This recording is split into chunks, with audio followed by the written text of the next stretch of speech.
The air was so fresh and crisp up there. My only companions were the fluttering butterflies, the gliding birds, and the soaring eagles that circled gracefully above me. With each new breeze, I stood out straight and proud. My red and white stripes pointed to the horizon. My majestic blue field, once sprinkled with 13 stars, shone brightly with stars now numbering 50. As I looked down upon the people below, it was an honor to know that I was their symbol, the banner of their freedom and determination. Then one day, I felt a tug on my lanyard. I had an uneasy feeling as I drifted limply toward the ground. Halfway down the pole, I stopped for what seemed like an eternity. Then I continued my descent, fluttering into waiting, white-gloved hands. With somber precision, I was freed from the snaps that held me.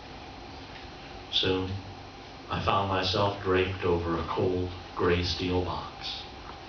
I was surrounded by men and women in full military parade dress, but somehow it didn't feel like a parade. I think it was an honor to be chosen for that special duty, but it was hard to feel good as I looked at the grief-stricken face of a young woman veiled in black. 3 confused young children stood beside her, the smallest inquiring, "Where's Daddy?" If fabric and stitches could shed tears, I would have flooded the ground around me. A kindly-looking man dressed in black talked of things like the body sleeping in death and a great day of resurrection. I realized then that I would be the last blanket to cover this fallen soldier before that blanket of sod would guard and keep him until an angelic bugler would call assembly. Suddenly, 3 volleys of shots shattered the silence. As taps played, with a more final tone than I had heard so many evenings before, white-gloved hands again picked me up. With compassion and respect, I was folded one last time and presented to the devastated widow.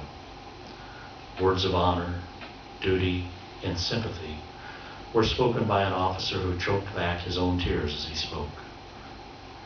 I felt so sad and alone when suddenly a flight of my eagle friends flew overhead. But they flew so fast and so loud, unlike the eagles I had known.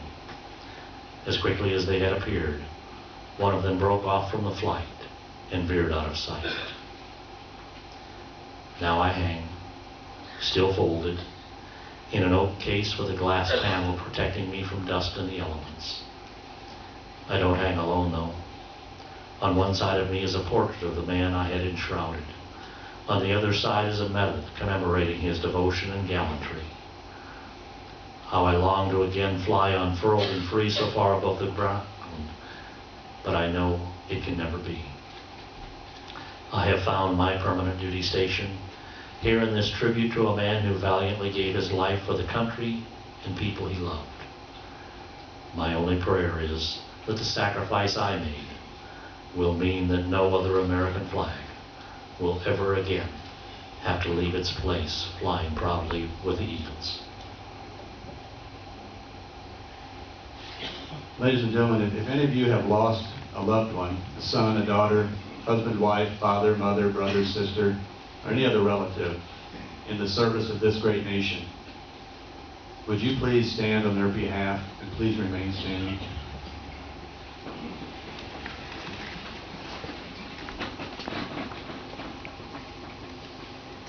Let's give these folks a hand first of all.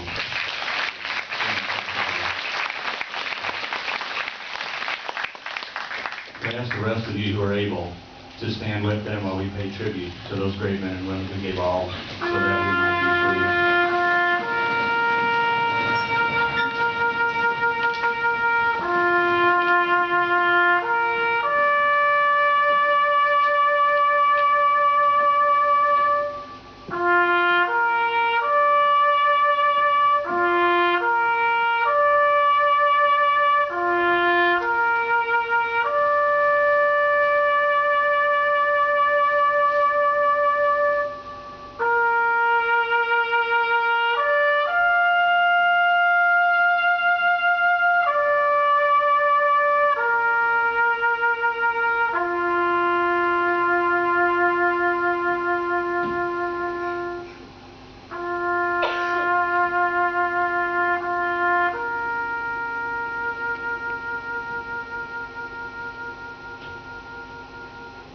Thank you, ladies and gentlemen. Please be seated.